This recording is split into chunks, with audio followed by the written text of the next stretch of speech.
Okay, so more peeling back the layers of programming.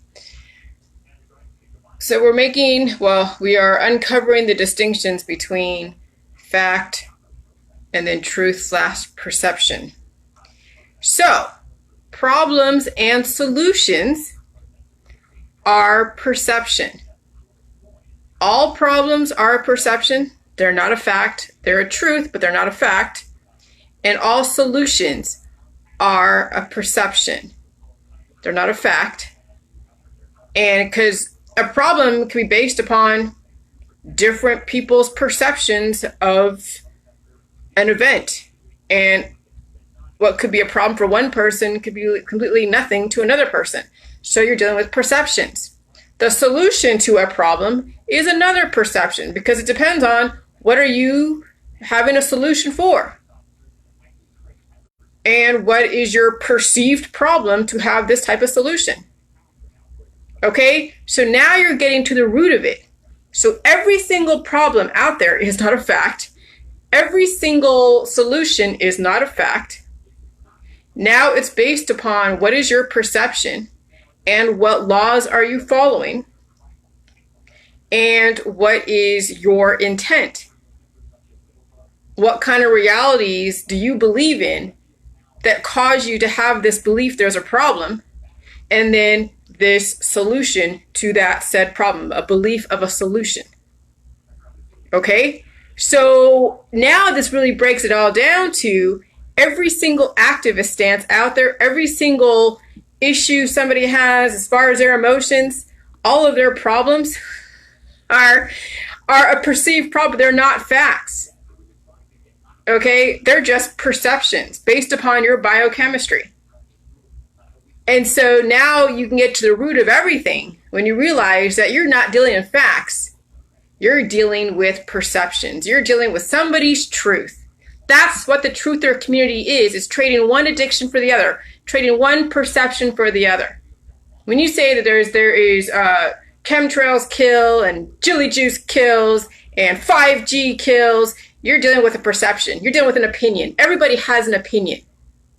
And then whatever your solution is still an opinion because, you could have a solution for a problem that's not even a problem, that's not really the same problem that you have that somebody else has. You could have two people looking at one action with two different problems with the same solution or two different solutions. Okay? And then now you're in the Tower of Babel.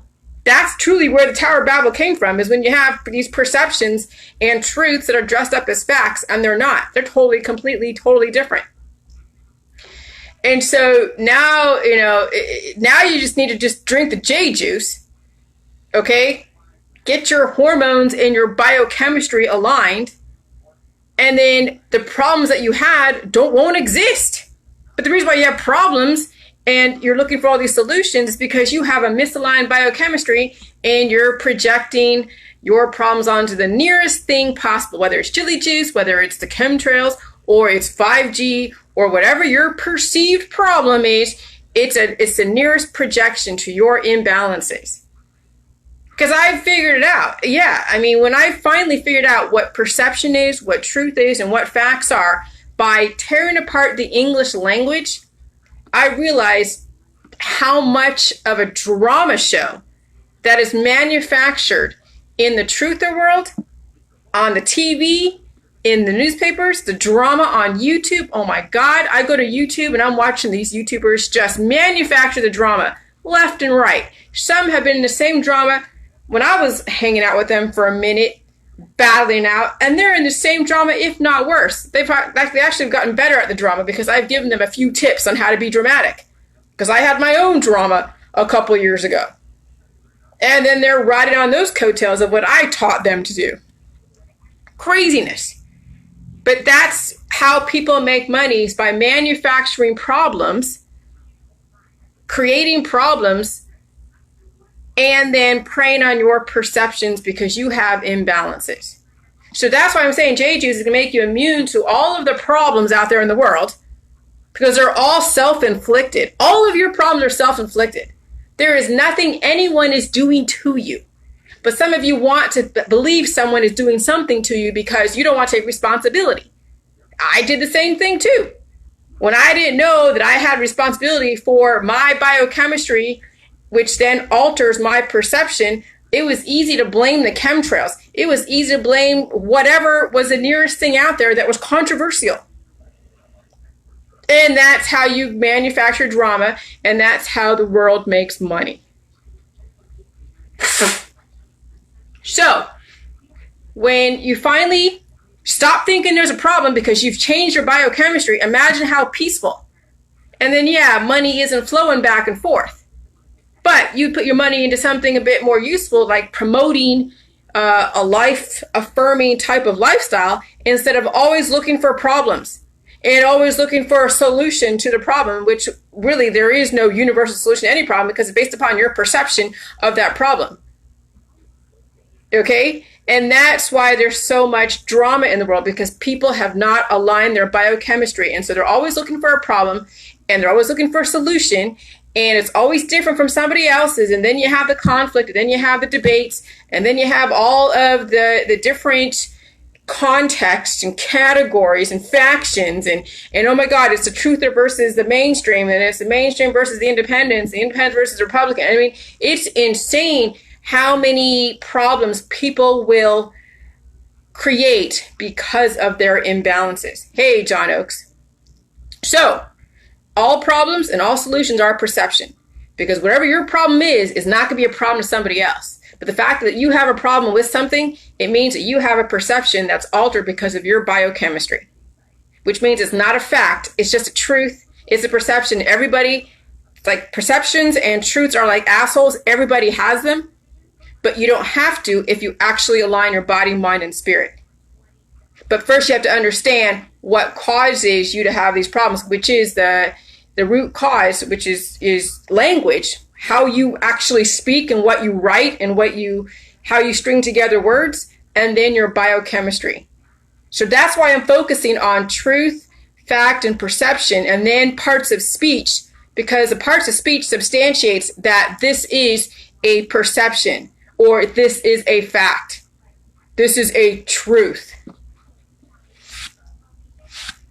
Okay, and so then you have people who are trained in the system, like psychotherapy and law, who think they know the truth and think the truth is like a fact, and that's how they push their agenda of a particular thought process, whether it's to the left or to the right. It doesn't matter which side. If you're extreme on either end, you're pushing a perception as if it was fact. And then people live from that, and that's how people make money, and that's what runs them until they pass away, because they've spent themselves on these manufactured problems.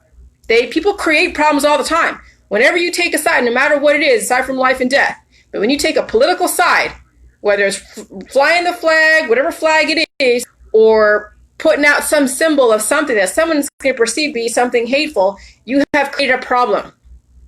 Because you know exactly how people are going to react. When you purposely trigger people, you've brought problems to your doorstep.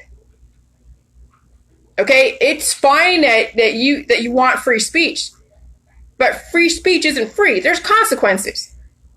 So you better be able to handle the consequences if you want to have a free speech. You want to fly your flag that you know is going to be very controversial and trigger people who have issues. Hey, then you can't be upset when crap comes to your door. I deal with people who don't like my information all the time. I can handle it. I have, tabs with the law enforcement and the FBI should anyone get out of line. Okay? I don't like threatening with that. That's not but they want to know anything that is really, credible. And so I give them things that they can use, to figure out whatever. So I know what I deal with, okay, and I'm good with it. But if you are going to take a side, whatever it is, you better have the gut to handle the backlash. And some of you say, yeah, I'm great for it, but then you're spending yourself and spinning your wheels and causing more distress in your body, mind, and spirit, and then you're not really looking at the healing process. You're still into the controversy and all of the arguments and all of that. And I guess I guess if there's no other purpose, I understand that. But there's got to be a higher purpose than taking a side where it costs somebody else's cost, where it doesn't sacrifice you or somebody else. Can you take a side where it's still life affirming, where you're not sacrificing yourself or somebody else for your belief system? But you have to be able to substantiate scientifically by the laws. Oh, man. So, anyways, I just wanted to clarify that. All problems and solutions are perceptions. Now, what are you going to do to now look at life differently? That your symptoms are not problems. All they are is your body letting you know that you have imbalances and you need to apply the right chemistry. And then you need to deal with it until you earned the right not to have those symptoms. All right, bye.